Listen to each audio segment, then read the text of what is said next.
안녕하세요. 건강브리핑 배지영입니다. 친구 따라 강남 간다는 말이 있죠. 그런데 음식 선택도 이렇게 하는 분들이 많습니다. 남이 먹고 효과가 좋으면 자신도 따라서 음식을 먹는 경우를 말하는데요. 그런데 남에게 좋은 식품이 정말 나에게도 좋은 걸까요? 꼭 그렇지는 않습니다. 모든 사람에게 좋은 음식이란 사실 없습니다. 개인별로 소화효소의 분비량이나 질환 보유 여부, 장의 움직임 정도에 따라 음식 섭취 효과도 다르고 부작용도 다르기 때문입니다.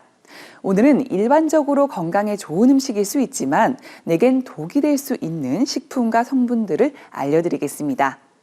우선 미역국입니다. 임신부가 아이를 낳으면 가장 많이 먹는 음식이 바로 미역국인데요. 미역은 수많은 영양학 논문에서 밝혀진 것처럼 혈액순환을 돕고 신진대사를 원활하게 해 붓기를 빼는 데 효과가 있습니다. 또 칼슘, 철분 등 영양 보충에도 아주 좋습니다.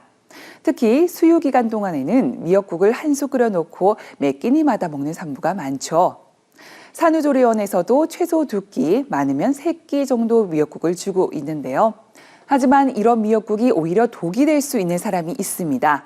갑상선에 염증이 있는 여성은 이렇게 많은 미역국을 먹으면 요오드 과다로 갑상선 기능 저하증에 걸릴 수 있다고 하네요.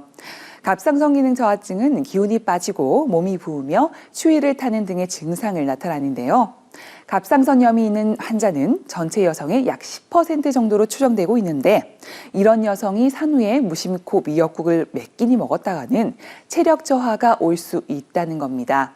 실제 미국에서 미역국을 매일 먹는 한인 산모들과 서양인들을 대상으로 비교조사한 결과 한인 산모의 갑상선 기능 저하증 위험이 더 높았다고 합니다.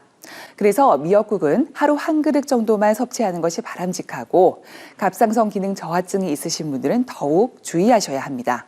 다음은 비타민C 고용량 요법입니다. 비타민C 고용량 요법은 비타민C를 하루 1000에서 4000mg씩 섭취해 항산화 효과를 극대화하는 요법을 말하는데요. 비타민C는 수용성이기 때문에 사용되고 남은 비타민C는 소변을 통해 밖으로 빠져나갑니다. 하지만 일부 사람은 비타민C를 고용량으로 섭취하면 요로결석에 걸릴 수 있는데요. 비타민C가 방광에 머물 때 결석이 생길 수 있다는 겁니다. 보통 사람은 전혀 영향을 받지 않지만 요로결석 가족력이 있는 사람은 적은 용량에도 결석이 생길 수 있기 때문에 이런 가족력이 있으신 분들은 특별히 주의할 필요가 있겠습니다. 그리고 다른 비타민군 섭취 시에도 주의해야 할 사람이 있는데요. 비타민 A의 경우 야맹증과 안구건조증을 예방하고 항산화 작용을 하지만 흡연자가 섭취하면 폐암을 일으킬 수 있습니다. 따라서 흡연자분들은 비타민 A가 들어있지 않은 종합 비타민을 골라 먹거나 천연 비타민 제제를 먹으면 됩니다.